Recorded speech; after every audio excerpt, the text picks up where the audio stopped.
ប្រសិនបើអ្នកទាំងអស់គ្នាមាន logo មួយដែលវាអត់ច្បាស់បែបនេះហើយអ្នកទាំងអស់គ្នាចង់ធ្វើឲ្យវាច្បាស់បែបនេះវិញជាមួយនឹង Adobe Photoshop ហើយអ្នកទាំងអស់គ្នាអត់ដឹងពីរបៀបក្នុងការធ្វើវាអូខេអញ្ចឹងនៅក្នុងវីដេអូមួយនេះខ្ញុំនឹងបង្ហាញអ្នកទាំងអស់គ្នាពីរបៀបក្នុងការធ្វើឲ្យ logo របស់យើងច្បាស់ត្រឡប់មកវិញជាមួយនឹង Adobe Photoshop ផងដែរអូខេអញ្ចឹងកុំឲ្យខាតពេលយូរចូលទៅតាមដានជាមួយខ្ញុំទាំងអស់គ្នាបាទ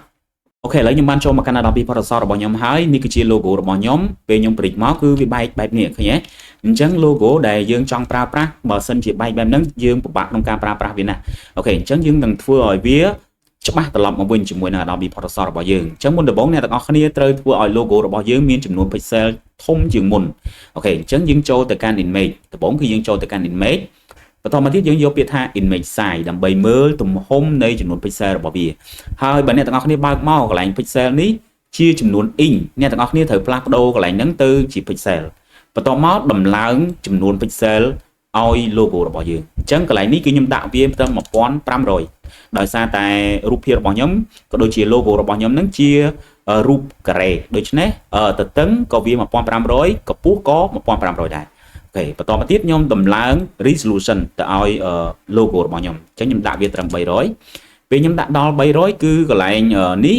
គេហៅថាចំនួន pixel របស់យើងក៏វាកើនឡើងដែរអូខេវាកើនឡើងដល់6000អូខេបន្តមកទៀតប្រសិនបើអ្នកទាំងអស់គ្នាឈរនៅលើអូតូកន្លែងនេះឈរនៅលើអូតូអ្នកទាំងអស់គ្នាត្រូវរើសយកកន្លែងនេះ2.0 នេះយើងយក 2.0 ណាយើងយកកន្លែងហ្នឹងមកហើយអ្នកទាំងអស់គ្នាទាញកន្លែងនេះឲ្យដល់100កម្រិតវាកន្លែង reduce នេះទាញវាដល់100អូខេដើម្បីវាកាត់ noise ទៅលើ logo របស់យើងបន្តមកយើងคลิกអូខេទៅអូខេនេះគឺវាបានបន្ថែមចំនួន pixel យើងអីអូខេវារីកធំបែបហ្នឹងអូខេ logo ពេលយើងព្រិចមកលែងចេញចំនួន pixel ឬក៏ចេញកន្លែង pixel ដើម្បីបង្ហាញយើងទៀតអីមានន័យថាចំនួន pixel របស់វាធំអីច្រើនអីអញ្ចឹងយើងត្រូវការធ្វើឲ្យ logo របស់យើងនឹងច្បាស់នៅវានៅសល់កែមដែលអត់សូវច្បាស់នេះអូខេវានៅសល់ខ្លះនៅក្នុង logo របស់យើងនេះអូខេអញ្ចឹងយើងត្រូវការឲ្យវាច្បាស់ត្រឡប់មកវិញបន្ទាប់មកអ្នកទាំងអស់គ្នាត្រូវ copy layer មួយមកអូខេយើង copy layer មួយបន្ទាប់មកអ្នកទាំងអស់គ្នាចូលទៅកាន់ filter តមកទៀតអ្នកទាំងអស់គ្នាចូលទៅកាន់ blur អ្នកទាំងអស់គ្នាចូលទៅកាន់ Gaussian blur ដើម្បីធ្វើឲ្យ logo របស់យើងហ្នឹងរៀង blur មកវិញអូខេឲ្យវារៀង blur សិនពេលវា blur មានន័យថាស្នាមរបស់វាច្បាច់ចូលគ្នាហើយអញ្ចឹងសម្រាប់កម្រិតវាគឺខ្ញុំដាក់ត្រឹម20អូខេខ្ញុំដាក់ត្រឹម20បន្ទាប់មកខ្ញុំ click អូខេអញ្ចឹងខ្ញុំយកត្រឹម20តែម្ដងបន្តមកទៀតអ្នកទាំងអស់គ្នាចុច control អក្សរ L អូខេ control បូកអក្សរ L អ្នកទាំងអស់គ្នាចុចវាមកវាចេញផ្ទាំង level បែបនេះឬក៏អ្នកទាំងអស់គ្នាចុចទៅលើ level របស់យើងនៅក្នុង adjustment នេះក៏បានដែរយើងចុចទៅកាន់ level តែម្ដងទៅអូខេបន្ទាប់មកអ្នកទាំងអស់គ្នាទាញវាអ្នកគ្នាទាញមែនទេទាញកន្លែងនេះយើងទាញអានេះឡើងលើដើម្បីឲ្យ logo របស់យើងនឹងរាងខ្មៅដិតអូខេអញ្ចឹងយើងទាញវាឡើងលើបែបនេះអូខេបន្តមកទៀតខ្ញុំទាញតម្លាក់កន្លែងនេះតម្លាក់កន្លែងពន្លឺនេះឲ្យវាភ្លឺខ្លាំងទៅលើ background ពណ៌សអូខេលាក់ទៀតនេះខ្ញុំព្រិចមើលសិនវានៅ blur ខ្លះអញ្ចឹងខ្ញុំទាញខ្មៅនេះចូលបន្តិចខ្ញុំទាញកន្លែង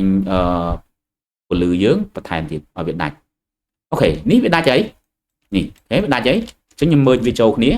យើង select ហើយយើង click មកស្ដាមយើងយកពាក្យថា merge layer អូខេនេះអូខេច្បាស់អត់ច្បាស់ជាងមុនឆ្ងាយមែនតើនេះអូខេអញ្ចឹងយើងអាចយក logo របស់យើងយកមកប្រើប្រាស់ជាមួយនឹងរូបភាពរបស់យើងឬក៏យើងអាចយកវាទៅប្រើប្រាស់ទៅលើអ្វីផ្សេងក៏បានផងដែរអូខេនេះគឺជាវិធីសាស្ត្រក្នុងការធ្វើឲ្យ logo របស់យើងច្បាស់ត្រឡប់មកវិញផងដែរហើយបើសិនជាវីដេអូមួយនេះមានកន្លែងណាខុសឆ្គងក៏សូមអធិស្ឋានពីសំណាក់បងប្អូនផងហើយក៏អរគុណទៅកាន់បងប្អូនទាំងអស់គ្នាផងដែរដែលបានតាមដានទស្សនាវីដេអូមួយនេះតាំងពីដើមដល់ចប់ផងដែរសម្រាប់បងប្អូនថ្មីដែលបានចូលមកកាន់ Channel YouTube របស់ខ្ញុំកុំភ្លេចជួយចុច Subscribe ក៏ដូចជាចុចសញ្ញាកណ្ដឹងម្នាក់មួយផងហើយបើអ្នកទាំងអស់គ្នាមានចម្ងល់ក៏ដូចជាមានសំណួរអីអ្នកទាំងអស់គ្នាអាចចូលទៅ comment នៅខាងក្រោមវីដេអូមួយនេះបានខ្ញុំនឹងព្យាយាមឆ្លើយតបទៅកាន់អ្នកទាំងអស់គ្នាវិញអូខេអញ្ចឹងសូមអរគុណសូមជម្រាបលាជួបគ្នានៅវីដេអូក្រោយ